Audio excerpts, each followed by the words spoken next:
All right, there we go. Awesome. Thanks everyone for being here. So I have just some updates that we can go through. Does anybody have anything first that maybe they wanted to talk about or bring up during this meeting? No. Okay, cool. Hey, Justin. Nick, I have a couple things to bring up if that's okay. Yeah, go for it. Shoot. So yesterday, with the help of Sharon, and hi Sharon, it's good to see you on these meetings. I know you watch Yeah. them. Hi, Sharon. Yesterday, I was able to file the 1023 Easy form with the IRS to officially begin the process of nonprofit status. That was filed yesterday. It did say it could take up to 90 days on the paperwork, but then when I hit submit online, it said it could take up to 6 months. So who knows? It is tax season, so we'll see how quick that kind of progresses. The other thing is today I received an email. Sharon, I'm glad you're on. Maybe you can speak a little bit more about it. LD 2101. I received an email from Susan Gallo.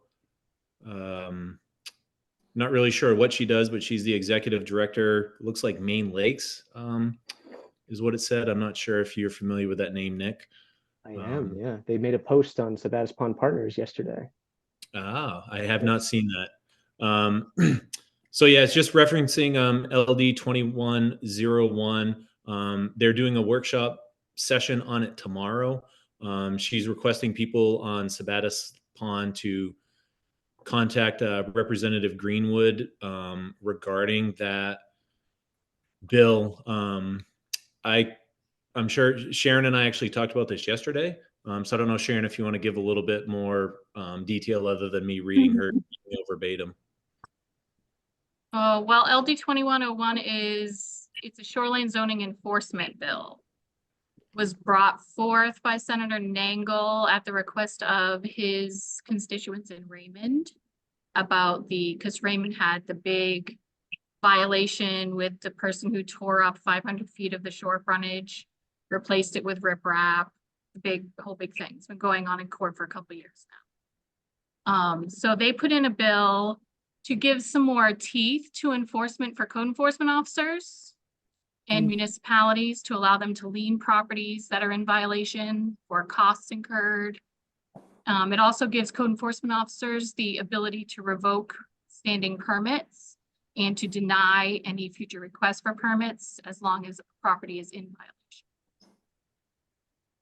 It's in Senate, the State and Local Government Committee, which our Representative Greenwood is the Republican lead on. And him and I had a long conversation about it. The Republican side of the horseshoe on that committee is opposed to the bill. They feel like it's government overreach.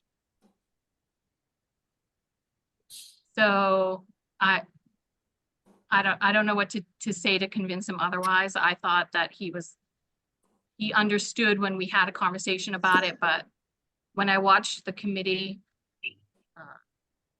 that wasn't the case. So I would encourage anybody to reach out to him to express the real importance of being able to enforce those violations. It's not just Raymond. It happens on every body of water in the state of Maine. And he is also on the Dam Commission too, right? And the Board of Selectmen. He's not on the Dam Commission. He's on the Board of Selectmen. Correct. As far as the town of Green goes, even reaching out to Steve Wood, because he also gets a vote on the floor. Randy just happens to be on the committee that's hearing the bill. Sharon, you mentioned the horseshoe committee. How big? The horseshoe, the State and Local Government Committee. How big is that committee? It's 5 and 8, 13. 13, and I want to say 13 people. And it's bipartisan. It's like mixed up. Yeah, there's I believe 7 Democrats, 5 Republicans, and 1 independent. Okay. And does that essentially, like this bill, would this apply to like more teeth on like those solar farm properties, or just strictly shoreline type things? Well, it's specific to shoreline zone. Okay.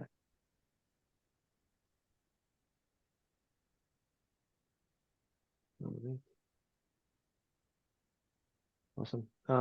I posted some stuff in the chat, a link to the actual the legislation in question. And Justin posted Randy's email in there, and I also posted his phone number too. And yeah, thanks for keeping that on the radar. I saw their message on Main Lakes. I saw their message on the Sabattus Pond Partners, and I did reach out to them through Facebook yesterday, but I did not receive a reply back yet. So I'm sure they're very busy prepping for whatever that they're doing tomorrow. But yeah, definitely check it out if you get a chance.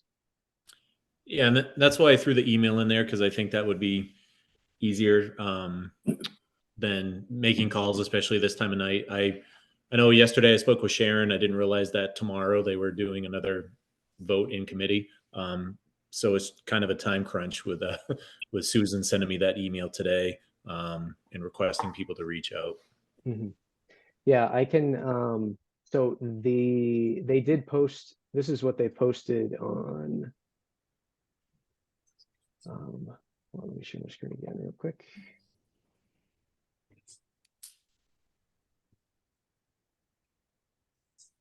So what are they? I'm not sure I quite understood. So they want to not put restrictions on tearing up around the lake. They want to put more, I guess, enforcement capability, give more enforcement capability to municipalities for, is it zoning or like a zoning violations? Shoreline zoning, yeah, Yeah. shoreline zoning violations. Yeah. And Wayne, I can email you the bill if you want it to, if you want to check it out. Yeah. Like how much more power is that bill promoting or for? How much more authority does that bill suggest that the people that monitor or oversee the shoreline zoning, how much more power does it give them? Well, it gives the municipalities the ability to put a lien on the property for Lien, costs okay. incurred, and sometimes municipalities have to go in and do some reclamation efforts on their own to try to restore because the property owner won't. It would give them the ability to lien for that, for the legal costs. Right now, the Raymond situation, I know that's one specific incident, but that's probably the most egregious incident. And they've been dragging the town through the court in upwards of $300,000 in legal fees at this point. It's just that the people in Raymond haven't given up yet to say, no, stop spending the money. But that's what happens. People with deep pockets tend to, work on attrition and try to get people to back off by dragging them through court. So what happened in Raymond? There was an owner who did cut down a lot of trees or something? Yeah, so if you Google it, there's a lot of media on it, but there's upwards of 500 feet of shoreline frontage in front of this property in Raymond that they went in outside of permitted permissions and had a contractor tear out all the shrubbery along the shoreline and replace it with riprap, which has a lot of, apparently, which I learned during the public hearing for this bill, a lot of serious ecological effects. Not only with the loon habitats, but with the water temperatures and things like that. But Justin. Yeah, thank you. I was just going to, was going to piggyback on what Sharon said. I actually have what you posted in the link, and I was going to tell Donna. So basically is they can restrict the issuance of or suspend or revoke any permit issued by the owner of the real estate by the commission, and like Sharon said, place a lien for all costs related to violation incurred by the Land Use Planning Commission, including but not limited to attorney fees, court costs, unpaid penalties imposed on the owner of the real estate. And to your question, Nick, about the solar panels, it says right in it, shoreland zoning means the area within 250 feet of any lake or pond greater than 10 acres in size. So I don't think they're going to get down into the whole watershed area or rivers or streams. I think it's just bodies of water greater than, obviously bodies of water greater than 10 acres in size. Yeah, yeah. I was just thinking maybe because the impacts and the side effects of like that type of work, but yeah. I would think thought this. riprap was a pretty good alternative. No, is that is riprap considered to be ecologically sound way to deal with erosion? So I think in some situations where the erosion is so bad that it needs that type of like intervention. But I don't know the specifics of the pond. And it seems like if the town is probably fighting this hard, maybe that work was generally unnecessary and was just done to either spur development there typically. It was on Sebago Lake. Oh, it was on Sebago Lake. Okay, yeah.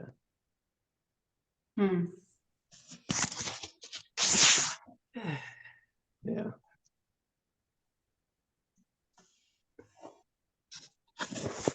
I'm trying to find an article right now. I think there's a little bit more involved than just the upsetting the shoreline too, because he pretty much clear cut the property. Oh, he did. Okay. Well, he almost did. I think he went beyond the state regulations as far as tree line on the shoreline. You know, it's a beautiful place, but Who owns the property? I don't know. There was several articles in the paper over the past 6 or 8 months in the Portland Press Herald. If you could probably go into the Somebody Portland with Press deep Herald. pockets? I'm sure it is. Anybody that's got 500 feet on Sebago's got It's a beautiful deep place. pockets. But I'm sure if you went to the Press Herald website, you could probably Google it. Yeah, Search for the Sebago Lake shoreline violation or something to that effect. I just found something from Spectrum News, but I don't really know that source, but they are quoting a Sun Journal article, so. No, this was in Press Herald, the Sunday Telegram. Okay, yeah. Which is basically the paper that covers that area. Yeah.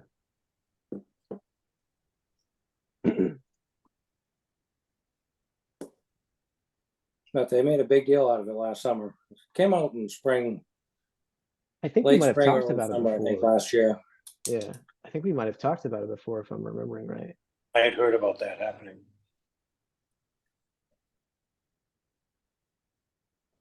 Yeah, I will try to find something there. Okay.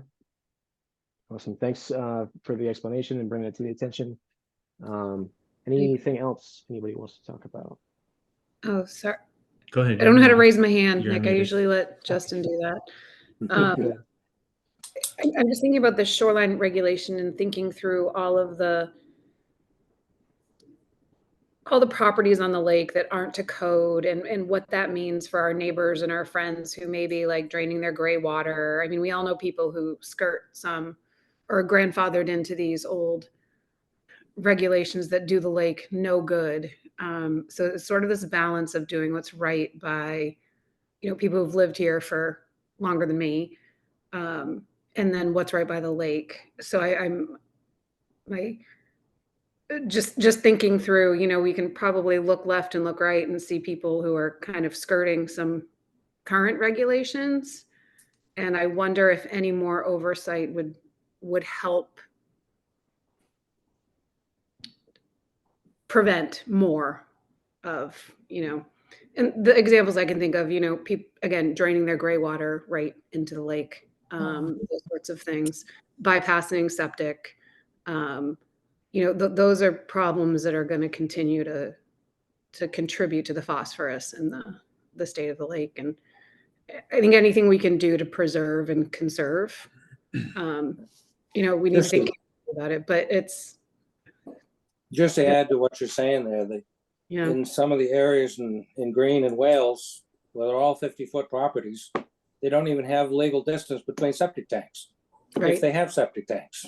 That's No, I know I had to be 100 feet from my well when I put in the septic tank. Mm. Well, these properties are 50 by 100. How do you do that? good You know, question. granted, they're probably grandfathered in, but What is I'm it? sure What does they're draining gray contributing. water mean? Sewage. Gray water is sewage, don't it? That goes anything that Sink your and wash, shower, washer, dryer, dishwasher, anything other than the toilet. right, straight into the lake. Oh, so it's got soap in it.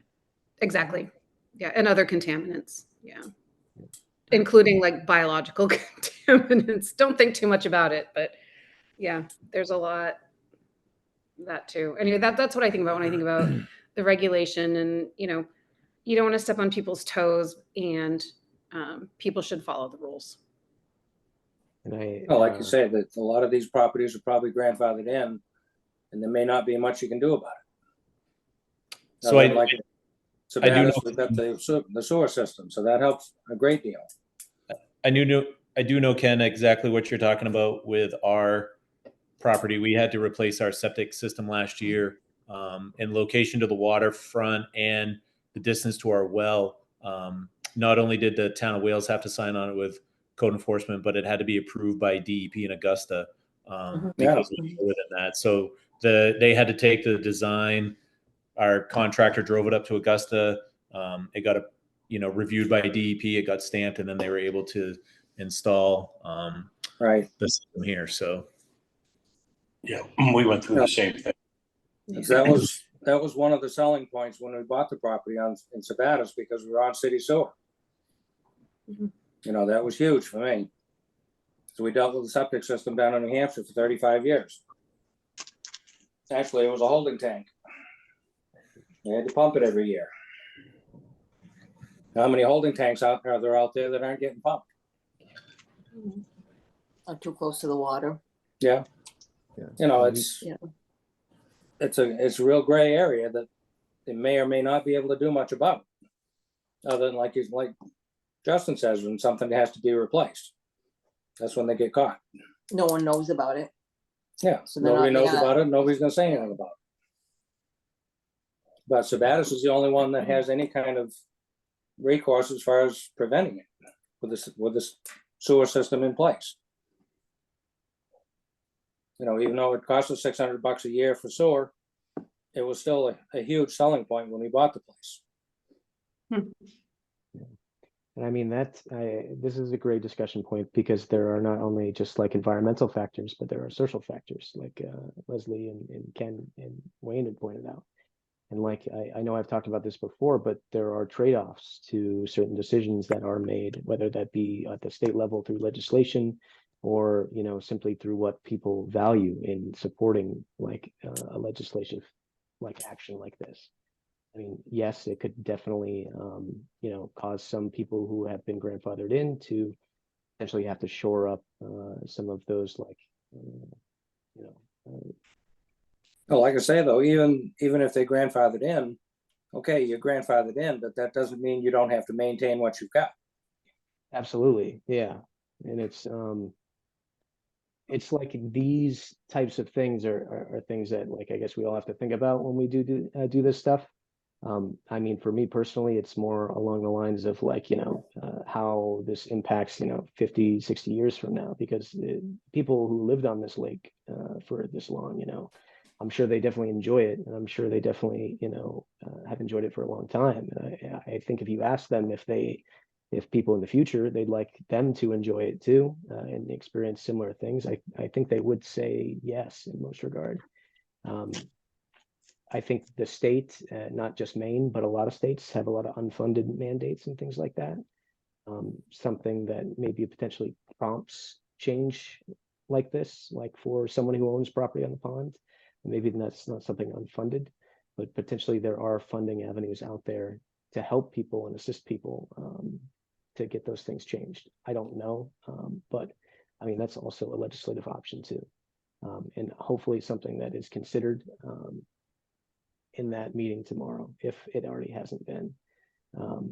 because definitely, you know, we are all here because we value our natural resources. I mean, that's why we do what we do in this way. I think it just comes with tough choices sometimes, and I really do hope that we have a lot more forward thinking when it comes down to what decisions are made. But that's just mine, and I wish I could email Randy Greenwood as a citizen of Maine, but I unfortunately cannot. So,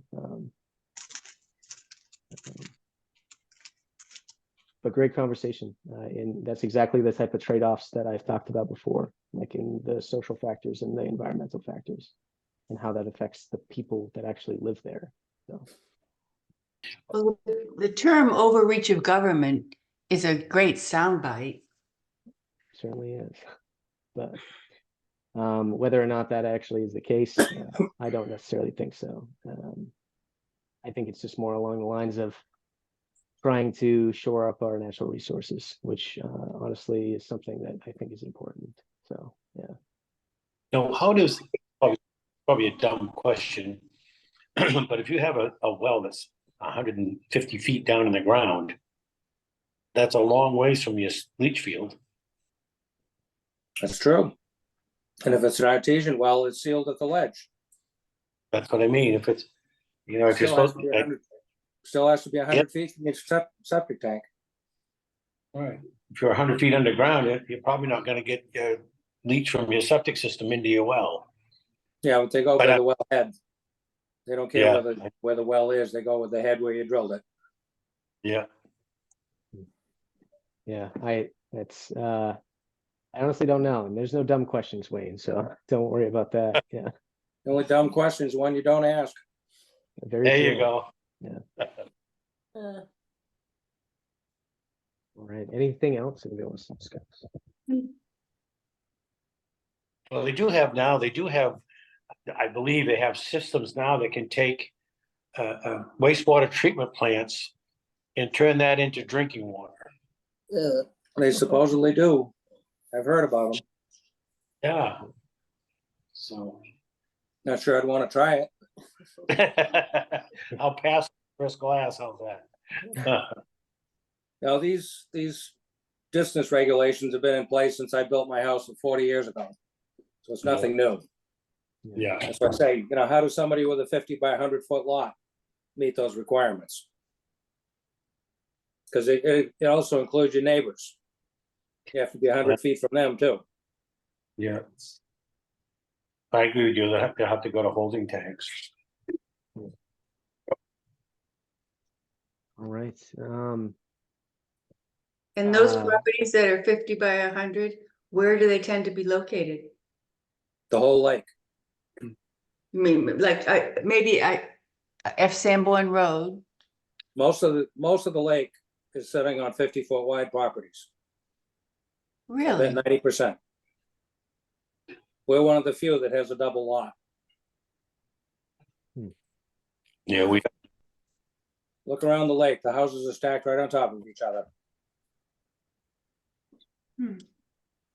yeah, I don't. Like I say, I'd be willing to bet it's 90% of the lake on 50-foot lots. Justin, is your property like that? And your neighbors? 50 by 100? Yeah, pretty much. The road that comes down in separates the properties on either side, but everything on the water side of the road is pretty much 50 to 60 feet wide, and it goes back anywhere from 100 to 125 feet. 1987, Sanborn Farm extended the properties on the other side for the owners to buy, so people could buy directly across the road. There are a couple systems on our road where the septics are located across the street, but most of them are on the water side.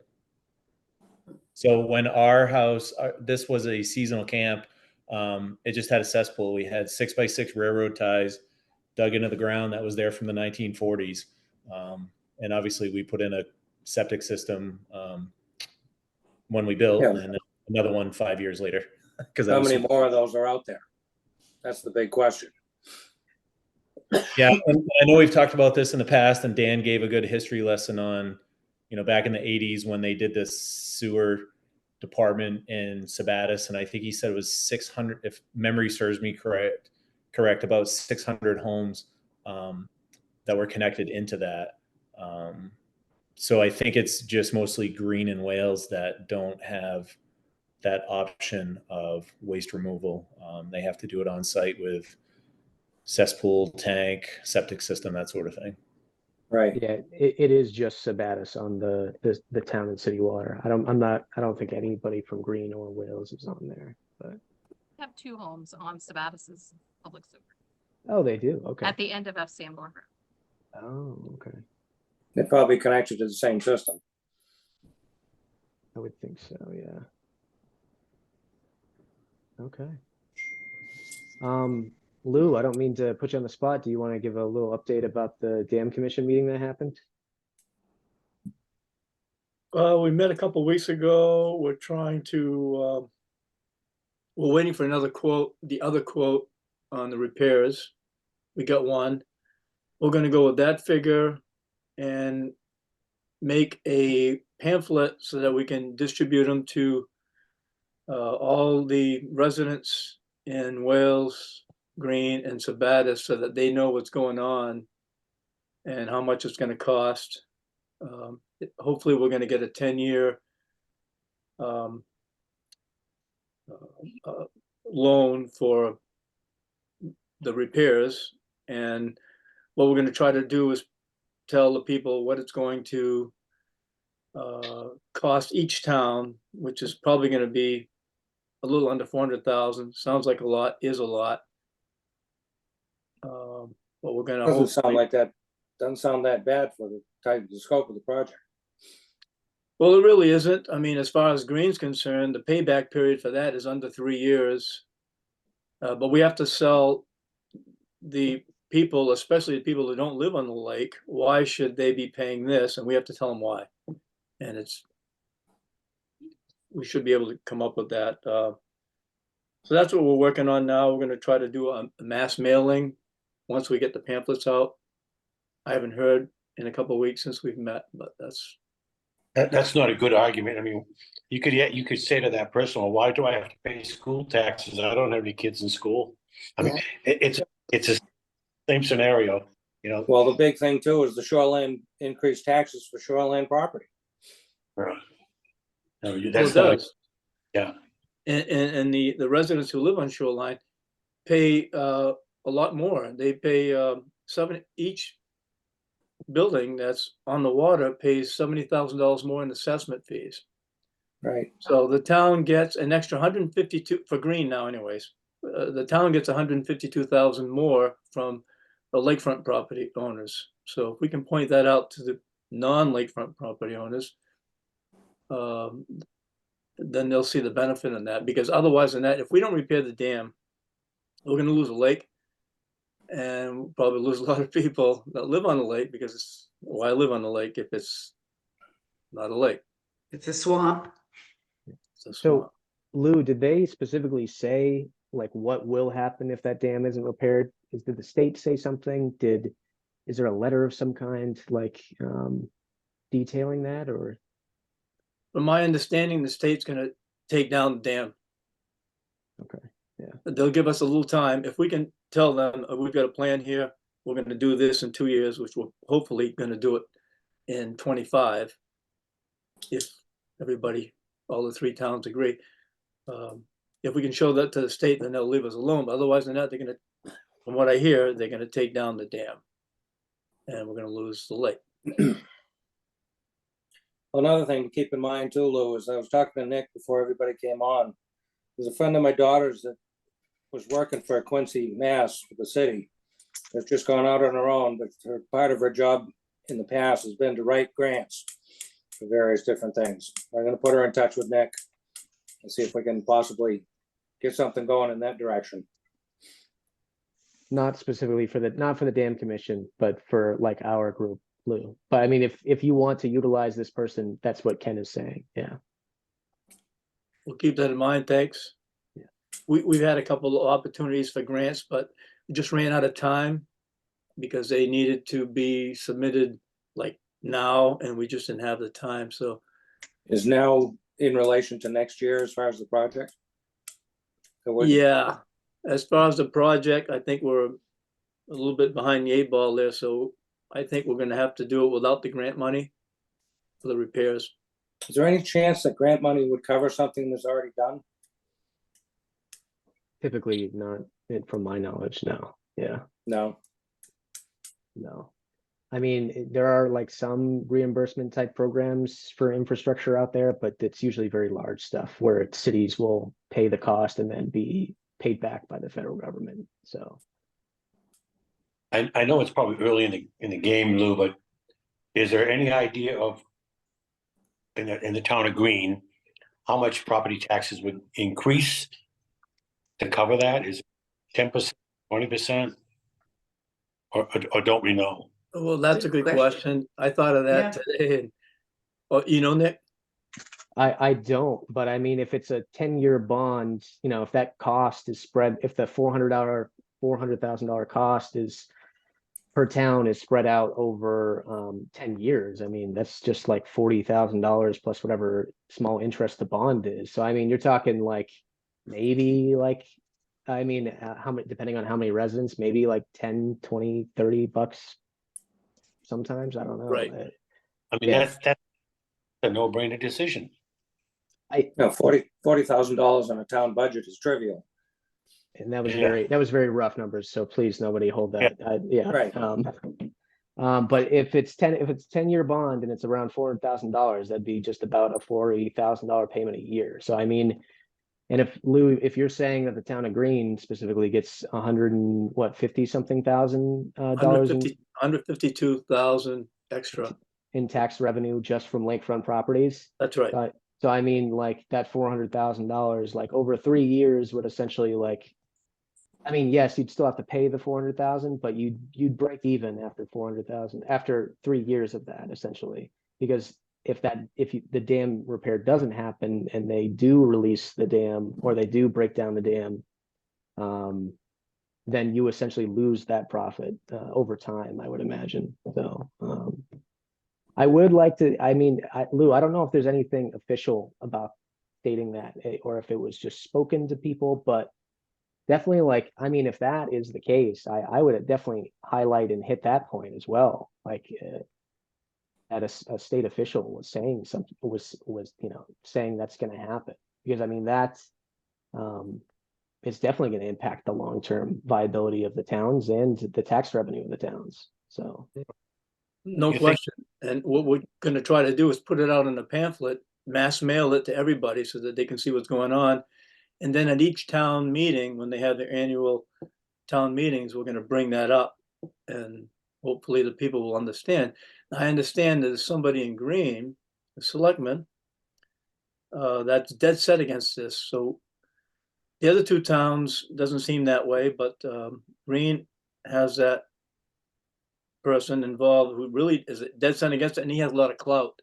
So I'm hoping that he doesn't steer away the people. So that's why we have to bring out the points to everybody, what they potentially could lose and how much it's really going to cost, which, like you said, Nick, really is not a heck of a lot.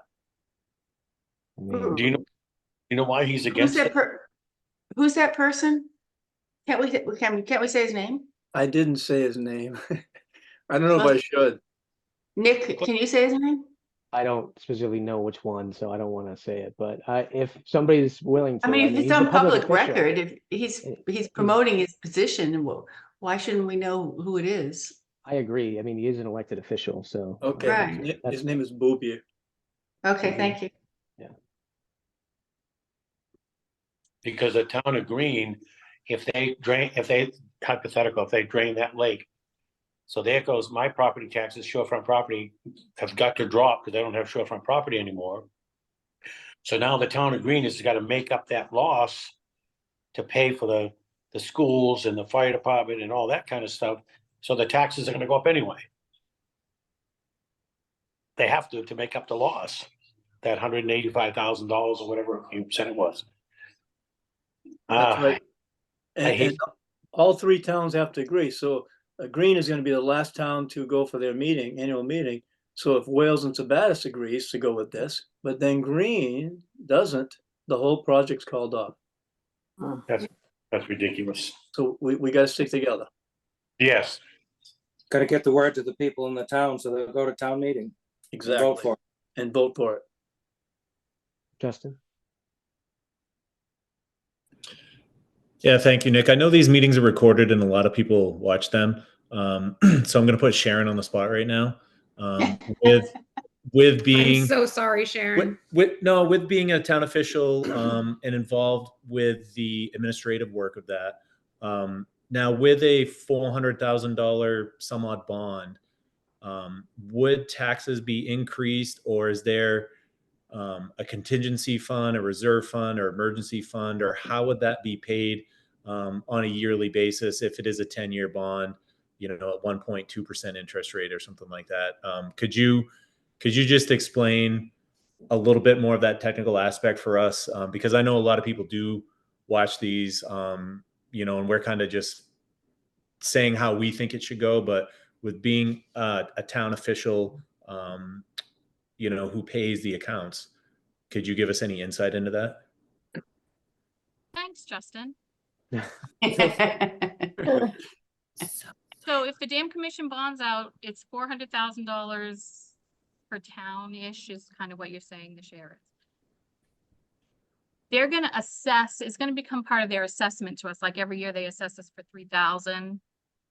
The payment and all of that would become part of our assessment. That would become part of the commitment. So it gets added like all the other things get voted on at town meeting. We just don't have to vote on that payment every year. Once it's approved the first time, it becomes part of the assessment to the town, gets added to the commitment and figured in through your property taxes. Just like everything else, just like the school bill, the county bill, all your departmental budgets. So our property taxes fluctuate each year depending on what the municipal budget is that has to pay for all of the bills? Yeah, so everything that gets voted on and approved at town meeting, which is our municipal budget, our local appropriations, then you have to add in your school assessments, your county assessment, and then flush through all of your projected revenues. And then you come out with your net tax commitment. That gets put against your tax base, which is your valuation. And that gives you your mill rate. So there's many, many factors that determine what affects the tax rate. Yeah, with all things considered, in the course of a town budget of millions of dollars, $40,000 a year doesn't sound like a lot. That is true. In the town of Wales, $40,000 is about 30 cents on the tax rate. And that's like 30 cents on a $100,000 home evaluation. Is that right? About 30 cents a thousand.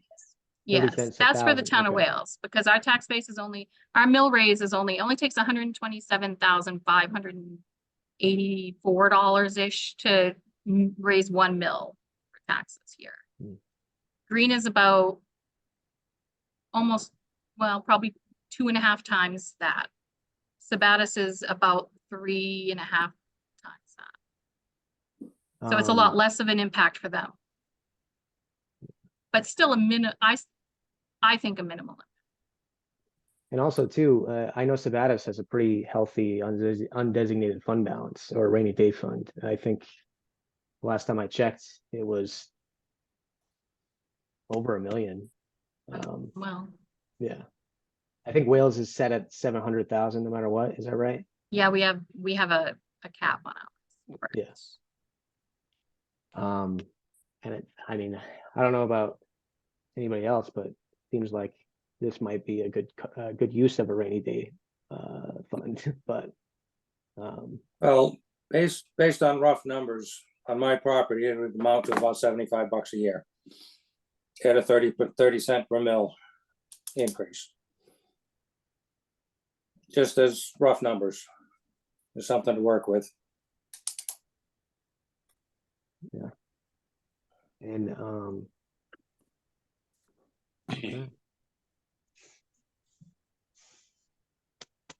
right.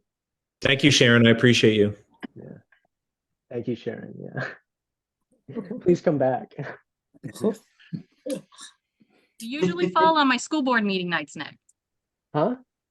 Your meetings that's usually right. fall on my school board meetings. They do, yeah, yeah. I know, because I never usually get my dad. I used to never get my dad in here. All right. So I am gonna jump into the next thing. So the monitoring, actually, hold on. Bypass that for right now. So Tacoma Lakes meeting, Justin, yeah, that got rescheduled, but you are rescheduling that as well. Is that correct? Yeah. Yeah, I reached out to Jim Adams. We still haven't connected to have that meeting, so I don't know when that's going to be. And for anybody watching or anybody now, if you have any questions that you'd like Justin to ask, you can just email them to me and I can just email them to him for that meeting or whatever. So this one person that was mentioned, is he the sole voice? Boobier? He's the sole decision maker for the town of Green. No, he's one of 3 selectmen. So he's one of 3. Do you know the other 3, how they feel, Lou? The other 2, I don't. No. Is it 5, Sharon? It's 5, right? It's 5 Oh. selectmen. 5 selectmen, I'm sorry. So is it the majority wins? Well, I mean, I think it's more about the political capital that he's using and, like, you know, influencing potential votes, because no matter what, this is going to be voted on by the actual citizens, not necessarily like, and the selectmen will just have 1 vote. Is that correct? Yeah. So it's more or less about swaying the populace in Green to his side than just the 5 selectmen or the select persons voting. I mean, isn't there a warrant that goes out on the ahead of time that the people know what's going to happen, and then the selectmen advise to go with it or not? They Is it do, out- yeah. I mean, that- at least that's in Sabattus. Yeah, they have to The sign same the thing in warrant. Green. And so the selectmen usually either unanimously or they advise, we advise for this, or we advise against it on each warrant. So I don't know how much clout this particular guy would have, being one of 5, but We need to be louder than they are. Well, it depends upon how influential his rhetoric is. Who he can persuade. So like I Lou, say, we just need to make a bigger stink. Lou, would it be I helpful? think. Would it be helpful maybe I could produce a survey that the town of Green could put out on their Facebook page and they could gauge that?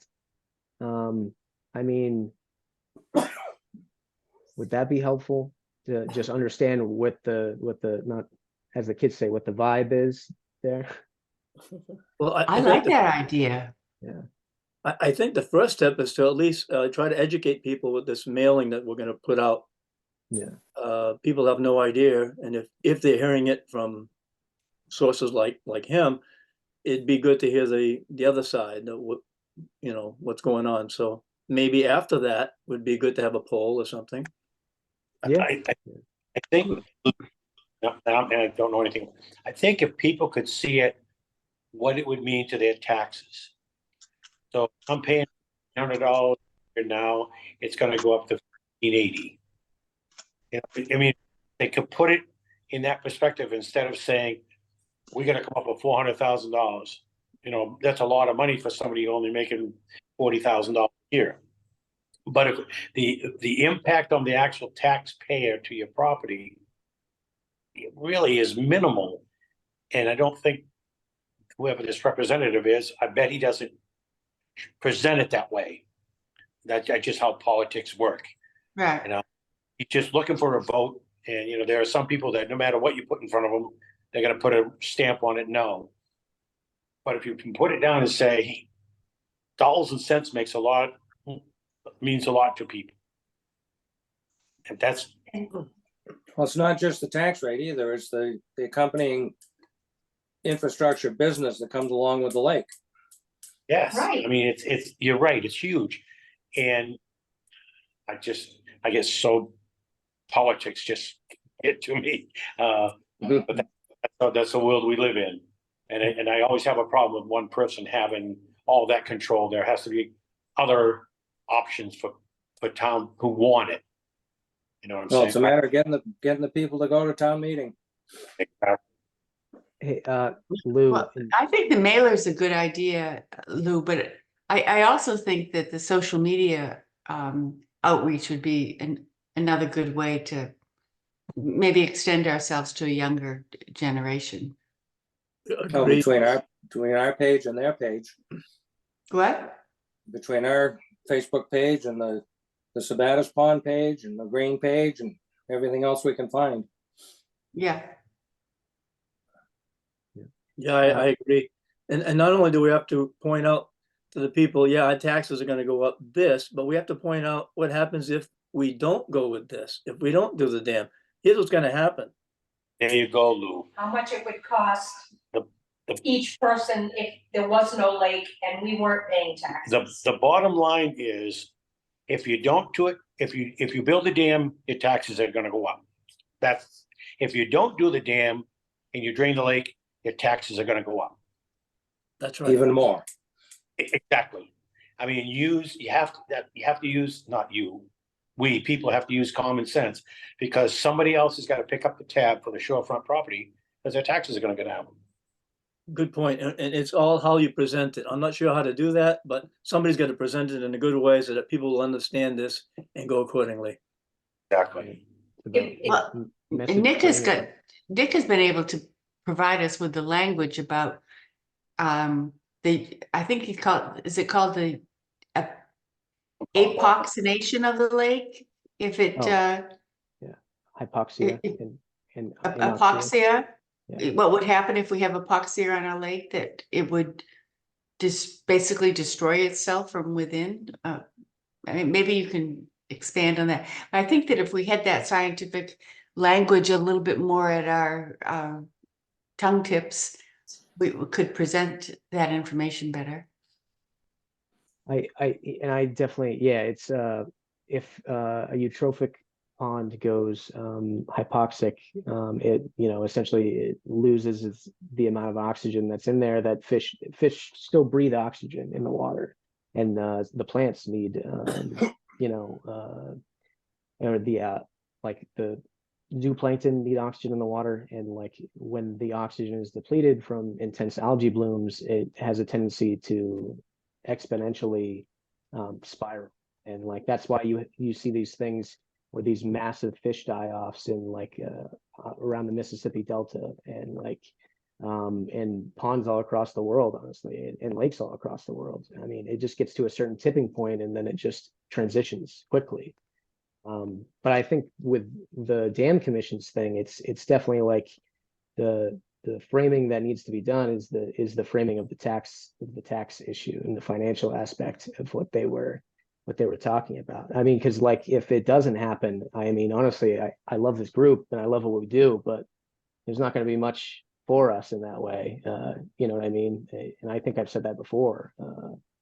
At this point in time, like our group is certainly tied to that dam being repaired. Because I mean, I don't know the specifics, but I know if that dam is removed, it most certainly probably will go down to a certain level, and it probably won't be the same size at all. So I don't know what that would be, but I've seen pictures of the original pond in like 1890 or something like that, and it was just the northern part.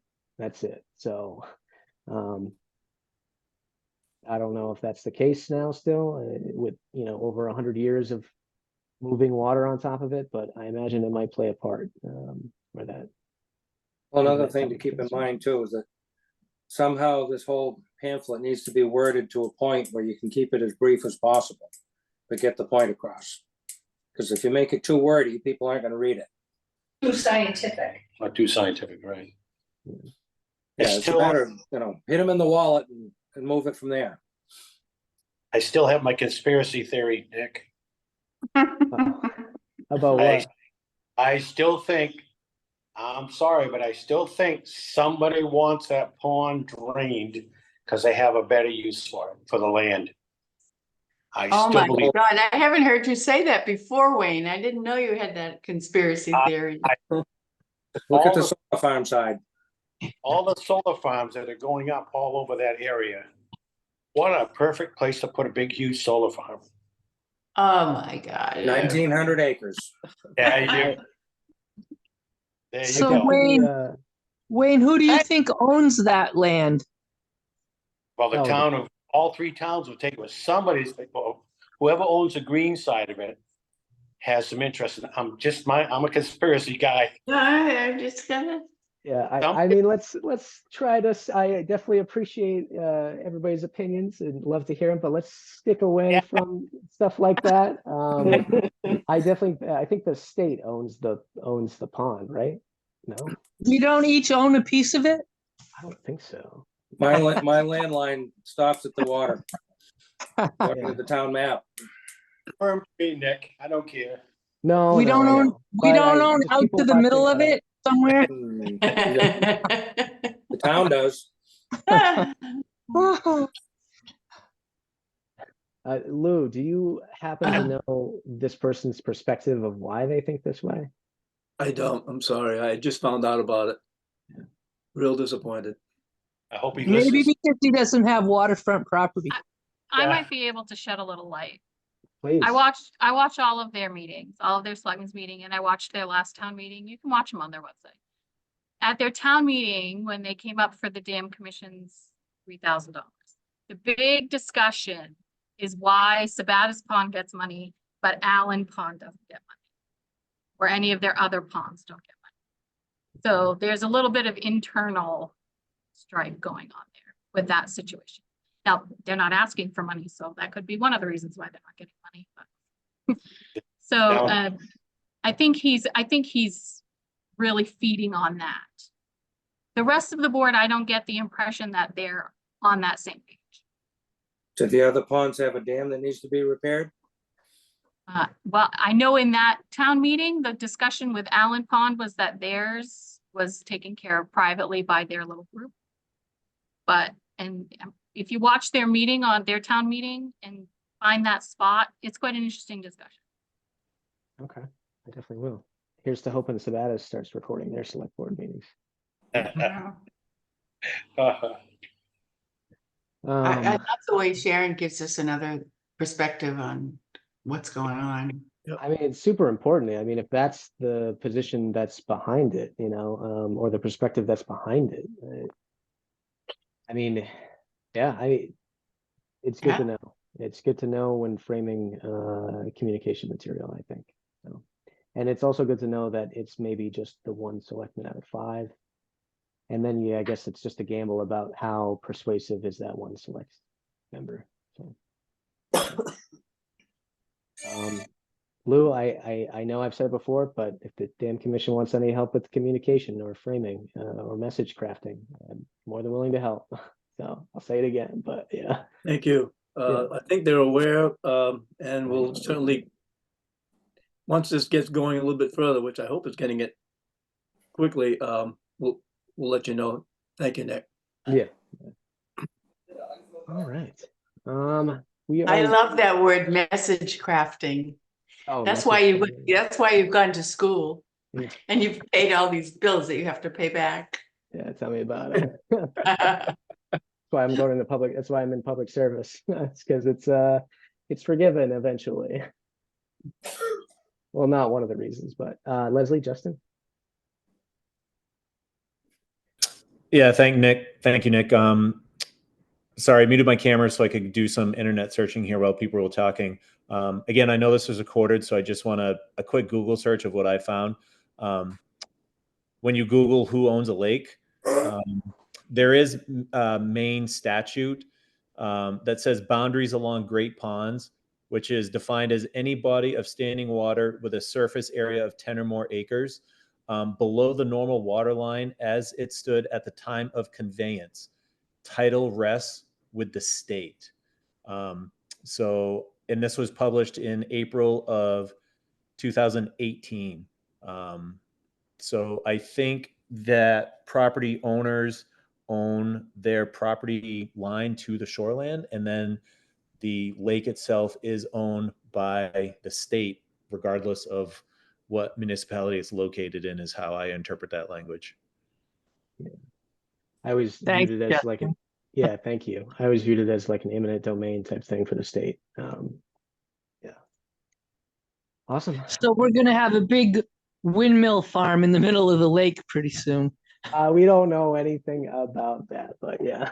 That's conspiracy theory. That will ignite fear. Yeah. Actually, windmills would probably do more for power than solar. But they're very noisy and cause headaches and everything Oh, true. else. I don't want them, but they would probably produce more power. There's a lot of wind up there. Yeah, there is. All right, we are getting close to, we're at 7:01, so I just have a few different things. Justin, do you want to talk about the Rogue Life thing? I have a little summary here from your email, so I can definitely do it too, but Yeah, if you want to, Nick, that's fine. yeah.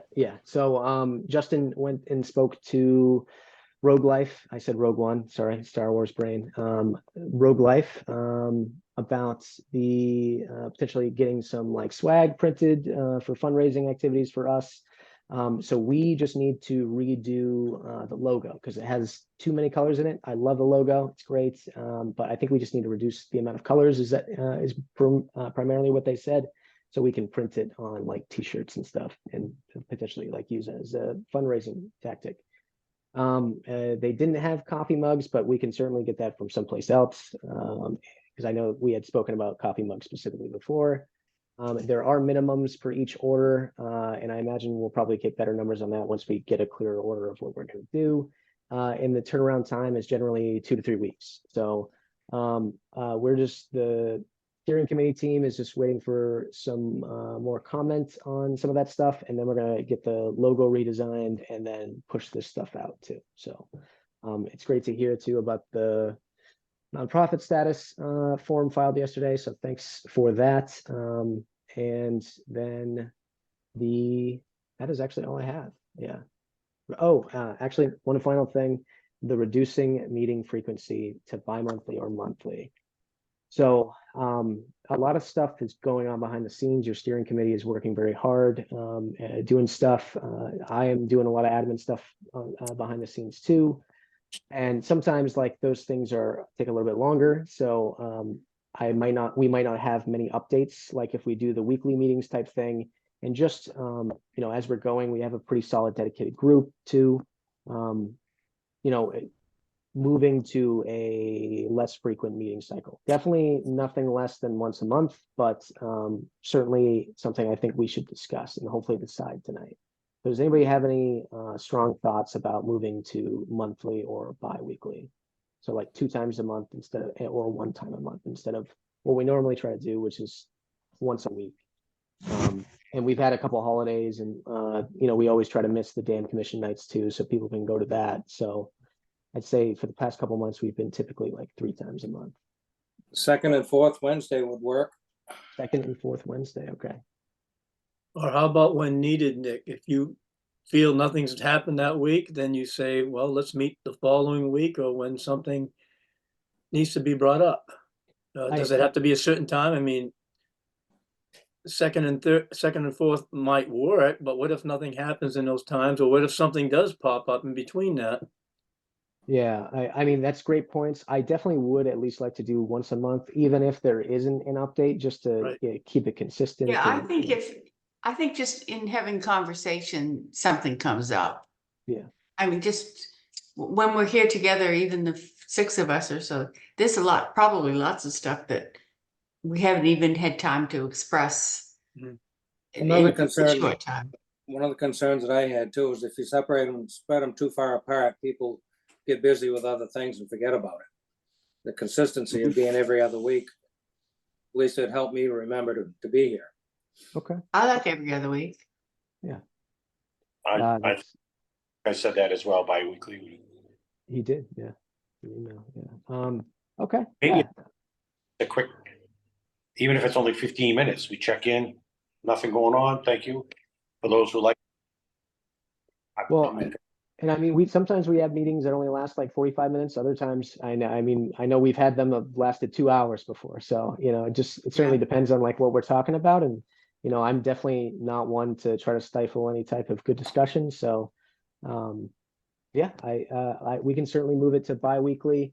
I do want to make sure we're not on the dam commission schedule though. So let's see. So if That's you why I guys was are thinking meeting, second and fourth. oh yeah, yeah. So if you guys are meeting, Lou, on the 6th, I take it, of March. Yes, Okay. March 6th is our next dam commission meeting. Okay, Yeah, so isn't the dam commission the first Wednesday of every month? Yes. Yeah, so second and fourth wouldn't conflict with that. yep, no, that's a good point. So the next meeting for us, 13th. I know yeah, because February 28th is technically the 4th week, but just because we met this week. So maybe we start this cycle on the 13th and go to the 27th. Justin? Yeah, my only question about that, Nick, in reading your email earlier, and I know we didn't get a chance to talk about it tonight, some of the testing that we have talked about. Yeah. And I know that we kind of wanted to set that up when ice went out. You were going to talk about some training and stuff. I know we didn't get a chance to talk about that tonight. Do we want to have a meeting next week on the 28th just to specifically talk about that and give some information instead of waiting the 13th? Because I anticipate El Nino that ice might be out sooner than we expect. So I don't know if, moving forward, go to bi-weekly, but just where we didn't get a chance to talk about that tonight with the group or to get it recorded. If we met next Wednesday, the 28th, just to talk about that and discuss an update. I don't know what the group thinks about that. I think Yeah. It's a good point. Yep. I am definitely for that. Yeah. And I actually do have a webinar training with the Lake Stewards of Maine earlier that week. So I'll have a lot more information too if we do meet on the 28th. So, but yes, let's do the 28th and then we'll and Go then to the next one, bi-monthly. yeah, will be the 13th and then the 27th. So Good. Yeah. Yeah, I agree with Justin. I think the ice is going to be out a lot sooner this year than it usually is. yeah. It's not going to take a lot of warm weather for that to start breaking up. Did you say it was already breaking up earlier, Ken, in front of your place? Well, the ice formed, then the lake level dropped. Oh, right. So it was a big chunk of about a 6-foot chunk of 6 or 8 foot piece that broke off right on the shoreline. And there was 8 or 10 inches of ice on the rest of it. But if the lake comes up, it could break up that ice pretty quick. Yeah. Hopefully it doesn't, because I still got some dock work I need to do on my docks and boat lift are encased in ice right now, which is not good. Well, the dam is still open right now. You Yeah, probably, well, that's why it's still dropping. and But there yeah, a month or so ago there when we had all that rain, the lake Oh. came up. And it's very high. It's still a little high. So for yeah, this time some of the ice formed around the dock and my son's Sea-Doo lift. I'm hoping that'll all melt out before things start moving around. We'll have to wait and see. 2 Hey, years Lou- ago, Lou, 2 years ago, the ice put my dock up on the rocks. And I pull it in. It's only 15 feet out. It was usually 15 or 20 feet to the water. But it is what it is. Next year, I may start pulling it right up on shore. You leave it in all winter? Just the first section. I got a 35-foot dock and it's in 3 pieces. So I take the 3 pieces apart and pull it up to shore. So there's a 15-foot section that's actually underwater in the spring. But it's 25 feet from where the water level normally is. Oh. So it's, there's no ice, normally no ice near it. Just this year, the water came up so high that the ice formed before it went back down. And then 2 years ago, the ice broke loose when the water was starting to come up, and it took my dock and threw it up on the rocks. Yeah, the ice can be really destructive. I've always had mine taken out because Yeah. it's destroyed so much. Well, fortunately, it only cost me 2 pieces of $20 pipe. I was able to fix it, but I'm thinking next year I may just take the posts out on the shoreline side and pull the wheels right up to shore. At least that way it's right out of the, pretty much right out of the water and out of the way. But I've only been there for 5 years, so we're learning. When do they close the dam, Lou? Mid-October. No, usually. Now, when do they Yep. close it in the spring? when they close it in the spring? Oh, that, well, it's usually closed by now. It's not usually open this time of year, Yeah. but with all the rain we've had, still trying to draw it down a little bit. So the lake's pretty full, huh? Yeah, it's still up there for this time of year, yeah. Oh, I mean, usually they shut it in October and they don't open it till spring, but not this year. wow. No, like I say, a month or 6 weeks ago, it was within 8 or 10 inches of full pond Yeah. with the Wow. dam open. Weather center. That's how much rain we had. Yeah, thankfully they opened it again because it would have been awful. Oh, Well, it's been open right along. It's just can't keep up with the flow, the inflow. right. All right. Okay. Anything else from anybody or? Good meeting. I just want to say, Nick, thank you again for everything that you're doing. Okay. There's no way I could do anything like this alone. So it's seriously, it's everybody who watches, everybody who participates, everybody who does work behind the scenes, everybody who comes to these meetings. It's everybody. So I appreciate that. But yeah, takes a village. It definitely does. We're trying to build one. Yeah, it's a lot of work, but hope it'll be worth it. So Well, we're on a good start. Yep. awesome. Okay, everyone. You know the deal. If you Nick, have any check your questions- messages. Oh, I did see that. Yeah. Okay. Yeah. The ownership. Page 6. Yeah. I have a hard time with All right. So if anybody has any questions, concerns, just send me an email. You can call me. Numbers pretty widely available through email and everything. So thanks for being here, and I'll see you all next week. All right, Nick. Thank Have a you. good week. Thanks, everybody. Good night. Good night.